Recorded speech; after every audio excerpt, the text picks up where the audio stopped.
Concept talk. और deep concept talk में आज हम बातचीत करने जा रहे हैं Indo Pacific economic framework for prosperity के ऊपर, आईपीईएफ के ऊपर। महत्वपूर्ण ऑर्गेनाइजेशन है। इस साल मुझे उम्मीद थी कि इस पर क्वेश्चन आएगा, यानी 2023 में, बट नहीं आया।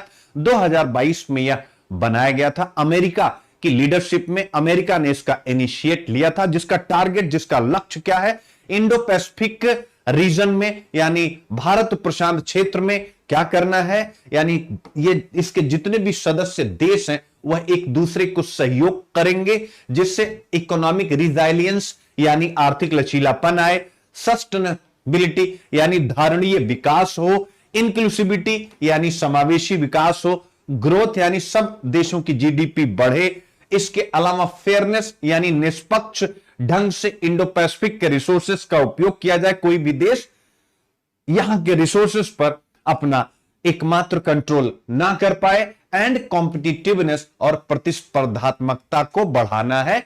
ये आईपीईएफ और आईपीईएफ का टारगेट आपके सामने मैंने रख दिया। इंडो पैसिफिक रीजन आप देख सकते हैं इस समय जियो पॉलिटिक्स में, विश्व भू राजनीति में एक महत्वपूर्ण क्षेत्र है, जहां पर चाइना, उसके साथ साथ अमेरिका और इनके साथ साथ अन्य सभी देश अपने आप को महत्वपूर्ण रूप से इन्वॉल्व पा रहे हैं। यह है इंडो पैसिफिक रीजन, आप देख सकते हैं।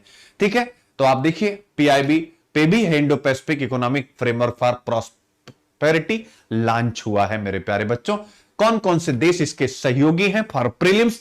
तो इंडिया हो गया, सिंगापुर हो गया, इंडोनेशिया हो गया, रिपब्लिक ऑफ कोरिया हो गया, ऑस्ट्रेलिया हो गया, फिलीपीन हो गया, न्यूजीलैंड हो गया, ब्रुनेई हो गया, जापान हो गया, मलेशिया, यूनाइटेड स्टेट, थाईलैंड और वियतनाम। कुल 14 देश इसमें शामिल है। प्रीलिम्स के लिए याद रखना है आपको। ठीक है, इंडो पैसिफिक, अब इसके बारे में क्या क्या है। 14 देश हैं और इन 14 देशों की जो आईपीईएफ के मेंबर हैं, उनकी जो टोटल जीडीपी है, मिला दिया जाए तो विश्व की जीडीपी का 40%, यानी अगर 100 रुपया पूरे विश्व के सभी देशों की जीडीपी है तो उसका 40% इनके पास है।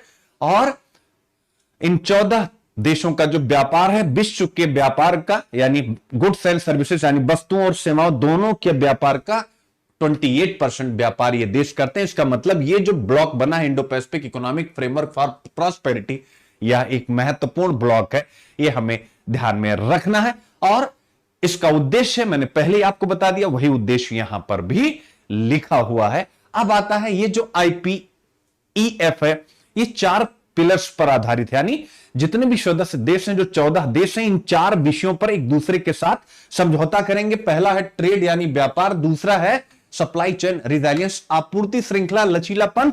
सप्लाई चेन रिजाइलियंस का मतलब होता है कि भाई किसी भी परिस्थिति में इन देशों में इस प्रकार का कोऑपरेशन हो, सहयोग हो कि गुड्स एंड सर्विसेज की सप्लाई बाधित ना हो। जैसे रशिया यूक्रेन का वॉर हो गया, तो रशिया यूक्रेन के वॉर के कारण विभिन्न देशों को जिन मिनरल्स की जरूरत है, जिन गुड्स एंड सर्विसेज की जरूरत है, वो लगातार प्रवाहमान रहे, उसमें कोई रुकावट ना आए। इसी को बोलते हैं सप्लाई चेन रिजाइलियंस। इसके साथ साथ यानी तीसरा टिका हुआ, भाई हम कोई भी प्रैक्टिस करेंगे, इकोनॉमिक प्रैक्टिस, क्योंकि ये आर्थिक गठबंधन है, तो कोई भी इकोनॉमिक हम प्रैक्टिस करेंगे तो हम उसमें क्लीन एनर्जी एंड डीकार्बोनाइजेशन यानी स्वच्छ ऊर्जा और डीकार्बोनाइजेशन को प्रमोट करेंगे, क्योंकि हमें विश्व को ग्लोबल वार्मिंग से बचाना है।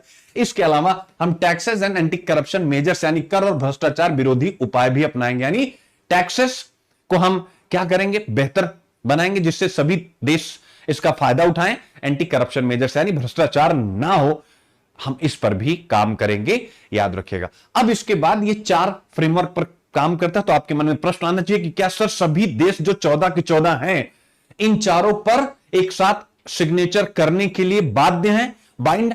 नहीं, बिल्कुल भी नहीं। इन चारों में से आप किसी एक पर भी जुड़ सकते हैं, ध्यान रखिएगा। यानी जो भी 14 राष्ट्र हैं, देख सकते हैं लिखा हुआ, एक बार मैं पढ़ दे रहा हूं। Partner nations can choose to participate in 1 और मोर ऑफ दीज पिलर्स, यानी इन चारों पिलर में जो भी भागीदार राष्ट्र यानी 14 राष्ट्र, इनमें से किसी एक या सब में या किसी 2 में 3 में शामिल हो सकते हैं। तो हमारा प्यारा भारत किसमें शामिल है मेरे प्यारे बच्चों? तो भैया हमारा जो प्यारा भारत है वो शामिल है इन तीनों में। ट्रेड वाले पार्ट में अभी वो शामिल नहीं है। उसको लगता है कि अगर ट्रेड वाले पार्ट में वो शामिल होता है तो उसको कुछ नुकसान हो सकता है। ठीक है, नुकसान क्या हो सकता है? मान लीजिए आईपीईएफ में मैक्सिमम डेवलप्ड कंट्रीज हैं। अगर उन्होंने नियम बना दिया ट्रेड को लेकर के, जैसे सीबैम बनाया है, कार्बन बॉर्डर एडजस्टमेंट मैकेनिज्म, जिसे हम कार्बन बॉर्डर टैक्स कहते हैं, किसने?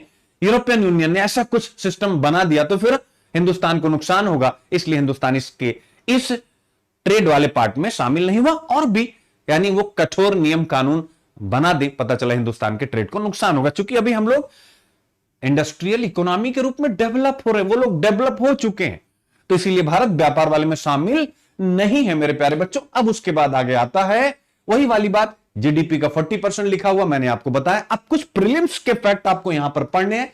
आपसे प्रीलिम्स में पूछ सकता कि आईपीईएफ में यानी Indo Pacific economic framework for prosperity block में आसियान के कौन कौन से देश शामिल हैं? आसियान यानी association of south east Asian nation, दक्षिण पूर्व एशियाई देशों का संघ यानी आसियान। इसमें से 7 देश सम्मिलित हैं मेरे प्यारे बच्चों, याद रखिएगा। सबसे नया सदस्य कौन बना है आईपीईएफ का? तो आईपीएफ का सबसे नया सदस्य फिजी बना है, याद रखिएगा। कौन बन गया भाई? फिजी आईपीईएफ का सबसे हालिया सदस्य बना है। और यह पहला ऐसा देश है, कहां का? पैसिफिक आइलैंड का। प्रीलिम्स का क्वेश्चन है, निम्नलिखित में से कौन सा पैसिफिक आइलैंड का पहला देश है? चूंकि आगे और भी लोग इसमें शामिल होंगे, फिक्स है ये। तो पहला पैसिफिक आइलैंड का देश जो इसमें शामिल हुआ, आप कहेंगे फिजी। जो कब शामिल हुआ? 2023। तो आप देख सकते हैं ये सारे फैक्ट आपके सामने। आप थोड़ा डिटेल देख सकते हैं। Member countries with the 4 largest GDP, तो इंडिया हो गया जो कि ट्रेड पिलर का पार्टनर नहीं है, जापान, साउथ कोरिया, यूएस। अब इसमें ओशिनिया के कौन कौन से देश शामिल हैं? Australia, Fiji, New Zealand. आसियान के कौन कौन से? Brunei, Indonesia, Malaysia, Philippines,